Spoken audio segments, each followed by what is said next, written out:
In the Beatles story, some things happen, and they're some very important and very interesting things happen, and this is one of them. Now, I understand that this is part of my Paul's Dead series, but this isn't necessarily part of the theory or technically kind of part of it. It's more a Beatles story and a point that I'm trying to make it, which is if they were willing to replace Ringo, why wouldn't they be willing to? Why wouldn't they be as willing to replace Paul? So sit back, relax, and please try and listen to the story. I believe it was 1964. The Beatles were on tour at the time, and they were in the studio at the beginning of the story. Ringo had collapsed. He had fainted. They rushed him to the hospital, and they said they had something wrong within his stomach. He had might be related to his childhood, like how he had problems with his stomach during his childhood. Might be similar to that. But they couldn't. John, George, and Paul considered canceling the tour.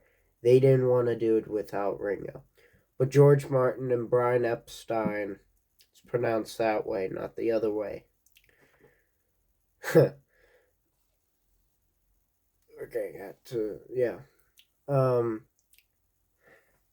They said to the Beatles, John, Paul, and George, hey, let's replace Ringo. And they didn't want to do it, so Brian had to keep trying to convince them and go on and on and on. Sorry, I'm gonna get sued for this video, I swear.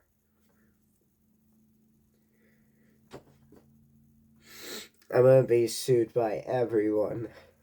ACDC. Anyway, I might cut that part out too. So, I might cut that part out. So, worst storyteller ever.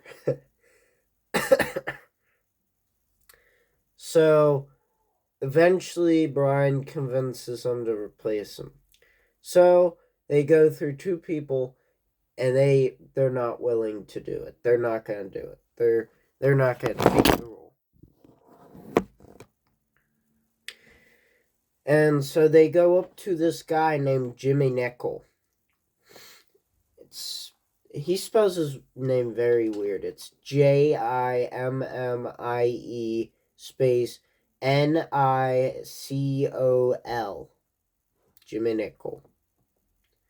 They go up to him, and he's a part of this very famous in Liverpool, a popular band in Liverpool, and they say to him, hey, we want you to be our drummer because we're going on tour. And Ringo's not able to do it, and so they filled him in the studio. And so he goes on tour with them. It's great. Finally, their last stop, they hit Australia. Australia, mate. Up, I'm getting sued by the Australian government. So, $1,000 dues. Sorry. And so, they're in the apartment. They're in the hotel after the show, and they get a call. And for a while at that point, Jimmie knew that his time was eventually going to be up. But he had this kind of, I don't want to say egotistical or narcissistic because, not nice words. And hey, Jimmie Nicol, if you're still alive and if you're still out there, I'd like to talk to you because you'd be like 70 now. Actually, Alexa, when was Jimmie Nicol born? This is not going to get the right Jimmie person. Nicol was born on August 3rd, 1939. The one guy who drummed for the Beatles at one time? Jimmie Nicol filled in for Ringo Starr in 1964. She pronounces it wrong. So 1939, 25. So, that's like 100. So 2024. Never mind. He's probably in his 80s. If he's still alive, he might be dead. I think he's probably dead. I think he's been dead since 2005. I think that's the most likely thing.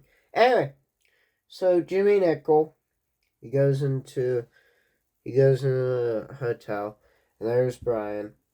For a while, he was thinking, "Hey,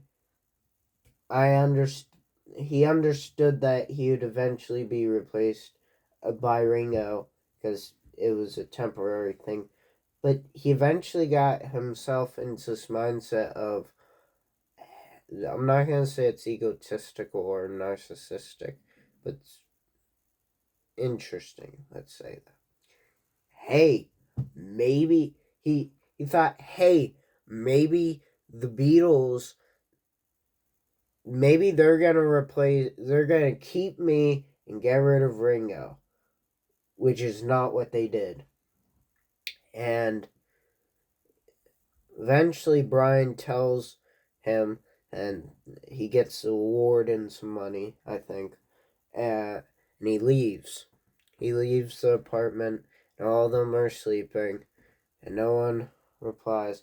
And then there's this sad photo of him alone in this airport, just sitting in the lobby with his suitcase, trying to go back home, you know. And eventually does. He starts his own band, and they are not popular in any sort of way. So,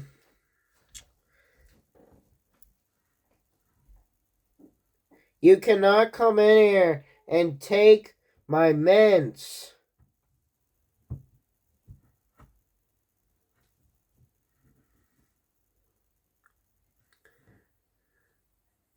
So,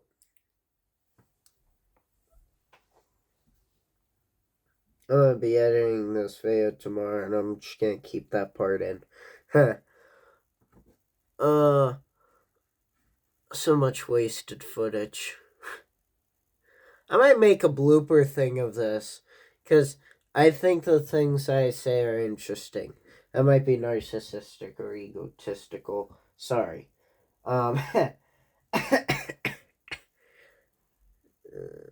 Anyway, so Jimmie Nicol, he goes back home. He has his own band, and they're not very popular. Then he gets called by this band called the Spotniks. And they're some Nordic, somewhere in the area where Norway, Sweden, and Finland are. I think they're a Swedish band. And the Spotniks contact him, and they say, "Hey, we want you in our band as the drummer." And he says, "Yeah." And he joins the band in 1966. And so he's a part of this band, and eventually he had to leave it because what happened was he got addicted to marijuana, and he kept falling off the stool while they were in the studio. So now he's without a band, without a job. Eventually, sometime in the 70s or 60s, he marries a woman in Mexico, starts his own TV show in Mexico. Yeah. But in 1984, he goes to this Beatles convention that where they kind of interview him. They asked him questions, and he hypes up. He brings up his new book that was coming out, and so eventually the book released, and it was not good. It was. I've heard it been described as not materialized, which in my mind is me saying it wasn't fully formed. It wasn't. It felt incomplete. That's what that word means in my mind. That might not be the definition. This video is gonna go on to the 14th minute mark. So Jimmie Nicol then says, "Hey, I'm not doing this anymore. I'm gonna close my eye to the public. I'm gonna walk away." He does that, sadly. And they try to contact him for the anthologies project, but they can't. He doesn't want to be a part of it, you know. By the way, getting better uh, was something that Jimmie Nicol said, and so that's what inspired that song. But eventually, he'd close himself out to the public. There'd be one sighting in 2005. Sometime in the early 2000s, his house was like. Some records said that his house was like working, or I don't know. He paid his taxes. I don't know what it was. That was the last time we saw him. Fortunately, now we can only say that he's alive because we cannot confirm that he's dead. His family doesn't know if he's alive or dead. Nobody knows. Just it's just sometimes life is like that. It's just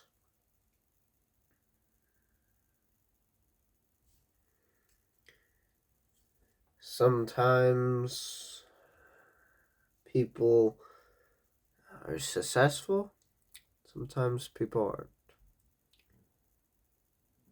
He didn't fail.